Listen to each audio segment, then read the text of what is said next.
Hey D Squad, it's your girl Diana out here on this Wednesday. Just doing a little vlogging, trying to take care of some business. As usual, y'all always catch me when I'm taking care of business. But I like taking you guys along, so I don't have a problem with that. But I wanted to have a little discussion today, so we're going to do a little bit of talking about some things that's going on. You know that I'm not the only one that's dealing with these situations or dealing with things that are taking place in life, like real live stuff. You understand what I'm saying? So today what I want to talk to you about, we talk about, you know, from this station we talk about relationships. Abusive relationships is what we started with, but we need to continue to talk about other relationships, because you know, in relationships involve your children, they involve family members, they involve friends, they involve co-workers, they involve, I mean, so many people are involved in relationships. One thing I want to talk about, let's talk about kids. Let's talk about our children. Let's talk about our, I'm gonna start with the teens, okay? Have you ever been in a situation where, you know, you're doing the best you can as a parent, and this goes for any parents, and it goes for any girl or a boy, and you're doing the best you can as far as it is raising your kids, D Squad, and sometimes you get in that point in your life where you feel like you've done all you can, and you've done the best that you thought was, you know, the best thing that you could have done by your children, and so for some reason it's still things just don't turn out like you want them to turn out. I don't know how to really explain it, but you know, I want parents to know that when you're raising your child and you're doing the best that you possibly can, you can't control every situation. And when I say you can't control every situation, when that child is 15, 16, 17, and they're away from you, and they tell you they going one place, you know what? The only thing, you either going to trust that they going to that place, or you know, you're going to tell them, I expect you to be where you say you're going to be. And whatever takes place outside of that perimeter is basically on them. And the reason I say it's on them, because some people may not agree with that, but the reason I say it's up on them, because if I allowed you to go, and I say, okay, yeah, you can go to this certain place, and you decide not to be at this certain place, then you disobeyed, and you lied, and didn't go to the place that you said you were going to be at. And this happens a lot with children. It happens a lot with our kids. And D Squad, I don't want you to feel like it's your fault, because it's not your fault. Kids do things, you know, as a teen, I remember I used to do some things that I probably should not have done. My situation maybe not like my children's situation or your child's situation, but kids nowadays do things that they ain't got no business doing, and they think it's cool, but they do it. But don't sit there and beat yourself up behind what your child is doing. D Squad, don't allow your child to dictate the very thing that you tell them not to do, because kids are going to do what they want to do. That's just how kids are. Not all kids, now don't get me wrong, but that's just what some kids do. Some kids are going to do what they want to do, whether you tell them not to do it or not. You understand what I'm saying? And then when they end up in a bad situation, or they end up in a bad place, they quickly to shift the blame to you and say, well, you let me do it, or you did that, or you did this. But at the same time, don't fall for that fault finding. All you could do for your kids is pray and ask God to cover your children, and go from there, because these days kids gonna do what they want to do. If you don't let them do it, they're gonna sneak and do it. I mean, that's just what kids do now. So not all kids, let me try to clear that up, but some kids. And it's so sad that some kids nowadays have no respect for authority, and that's a bad place to be. And kids that don't have respect for authority, they end up in places they don't want to be in, and then they cry on mommy, daddy, help. You know, and all along you've been trying your best to keep them out those places. So I just wanted to put this little short video out there to let you know it's not your fault. Your child is like that. It's not your fault. It's your fault if you just neglected to try and raise them. But it's not your fault if you did the best you can, and they still decide to do what they want to do. So D Squad, I just wanted to put that out there for just a little tidbit. But I'll be back with something else, with some things I want to talk to y'all about. But you know, I'm going to do that at my favorite spot. Well, I love you, and I will see y'all in a moment. Alright, D Squad, it's your girl Diana. Getting ready to talk to y'all again. We're starting with talking about domestic violence. and abusive relationships, which they're both tied in with each other. A lot of times, that's a topic that's very, very touchy for some people, and they don't want to talk about it, but I'm going to talk about it today. I kind of gave a brief description of kind of the abuse that I went through when I was in a relationship. I talked about the abuse from my first marriage, which was a physical abuse. Not so, yeah, I guess it all ties in with emotional abuse. It can get kind of confusing. But I went through, like I told y'all before, I went through the physical abuse, which led to emotional abuse. Those two there, to me, were very damaging to me. Those two types of forms of abuse really took me to a bad place. It led me to do a lot of things I did not want to do, and the reason that I done those things is because I was afraid. I was scared. Because it was so much control that this man had over my mind, he had over me. And I want you to know that when you're in an abusive relationship, fear is with a capital F. They can create a spirit of fear in you that's like, it's unbelievable how much control a person can have over you and cause you to do things that you don't want to do.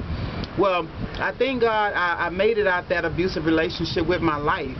How many of you know some people don't make it out with their life? I know some people that have relatives who died at the hands of domestic violence. They didn't live. And it wasn't that they couldn't get out. A lot of times it's because they're controlled. And because they are controlled, they are scared. They are living in fear.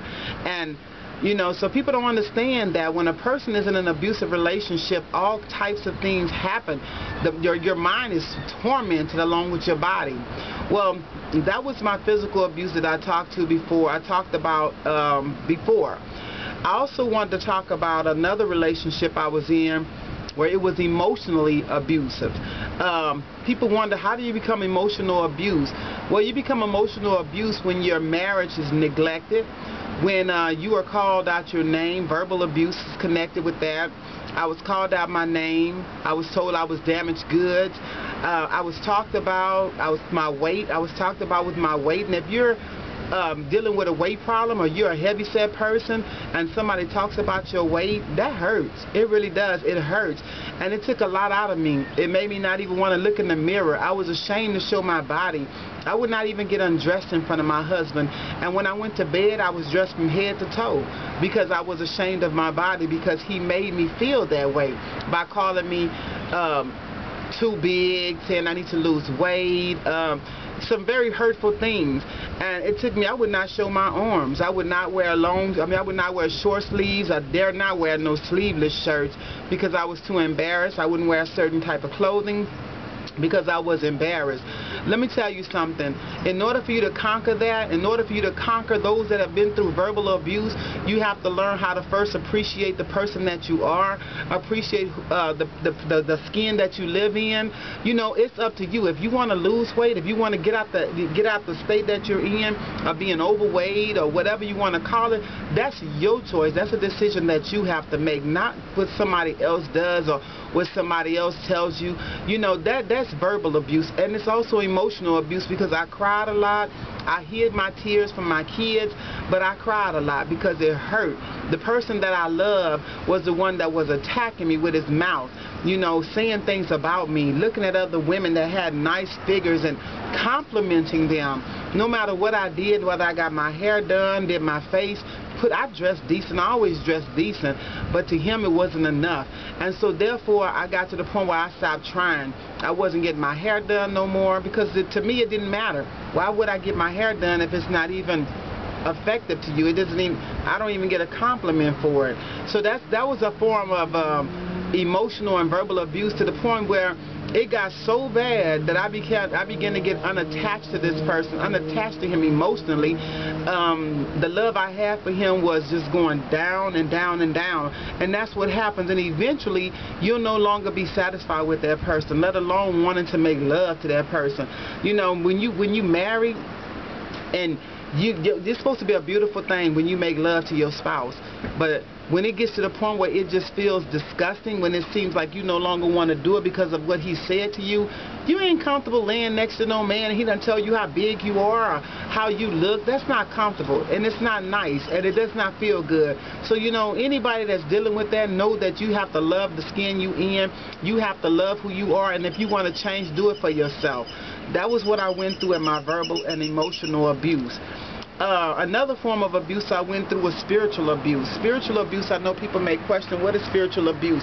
When you've been hurt by church, when you've been hurt by pastors, when you've been hurt by members of the church. There was a time when I trusted a pastor, and I won't call no names, but I trusted a pastor, and I put my information out there because I trusted him in counseling me. And the very person I trusted turned on me, and then you wonder, how did they turn on me? Well, I talked to another member, and what I had told the pastor in confidence, this other member brought to my attention, which that damaged me and made me not even want to go back to church anymore, and let alone trust telling anything to the pastor. So that was that hurt me, and that excuse me, it not only hurted me, but it hurted the person I was with, and it hurt my children. So spiritual abuse is very, very serious when you got somebody telling you what you should be doing. And I'm not saying that they shouldn't try to correct you in a manner, but there's a certain way that you do that. People that have been hurt by churches, when they come to church to be saved, and they leave the church feeling like they've been cut up and beat up and crucified, you know, by telling them, you know, you shouldn't wear this, you look like this, you look like that. That's spiritual hurt. When you try to, you go there because you go to get help, or you go to be healed, or you go to be this or that, and then you getting talked about. And not only are you being talked about, you become the topic of discussion among other members. That's spiritual hurt. Spiritual abuse. It's spiritual abuse. There are so many forms of abuse. No one should subject themselves to being in an abusive relationship, being in the company of others that abuse you, whether it be physical, emotional, verbal, or mentally. Mentally, here we go. Mental abuse covers mental abuse. All those forms of abuse I talked to leads down to mental abuse. How? Because you think about the time you were beat, talked about, couldn't trust nobody. Your mind now is like, who can I trust? Who's going to believe me? Who can I be around? You're mentally challenged. You're depressed. You oppressed. You're suicidal. You're sad. You're hurt. You have low self-esteem. Your image is corrupted. All these things is what your mind is telling you. You're not good enough. Let me tell you something. From this day forward, take charge of your life. Don't allow anybody to take that away from you. Do not allow anybody to tell you who you cannot be, what you are, how you should look, how you should be, because it's not right. It's not right. You deserve better, whether you're male or female. You deserve better. You deserve to be treated better. You should deserve to be treated like queens, ladies, kings, men. You deserve it. So love you. Love who you are. Do not put up with any forms of abuse. If you find yourself in an abusive relationship, there is always help. I just wanted to put this out there. If there's anything, we will talk more. There's so much more about abuse. This is just relationship-wise with the male and the female. So we will be talking much more about abuse. I just wanted to catch up with you guys, let you know about these abuse, things that we've went through, things that I've been through, things that you may be enduring, but to let you know you don't have to put up with it. I pray that you will get help to learn to get out. Trust God in every bit of your situation, because He cares about you. He does not desire for you to be in a relationship that will hurt you. Okay? Well, I hope you enjoyed this video concerning abusive relationships. We will be talking about this more, and hopefully I'll be getting some interviews in with those who have dealt with the emotional, physical, verbal, any types of forms of abuse. If you would like to do an interview with me, please leave a comment below. I will get in contact with you with the private number. You can message me at dsalone77@gmail.com, or you can hit me up on Facebook at Diana Salone and send me a private message, and we'll make it happen. God bless you. I love you, but He loves you more. You have a blessed day. We got a fisherman out here, guys. This is what we're supposed to do. God has called us for this purpose, y'all. To fish, not to be beat on. Amen. Talk to you later, D Squad. Also, Make sure you subscribe for more videos. Make sure you subscribe for more videos on abusive relationships or any other content that I put up. Please hit the thumbs up button if you like this video, so that way I can make sure I do more. And also make sure you leave a comment. Let me know what kind of abuse you've been in. Let's talk about it. We need each other. I need you and you need me. God bless you and you have a great day. Bye.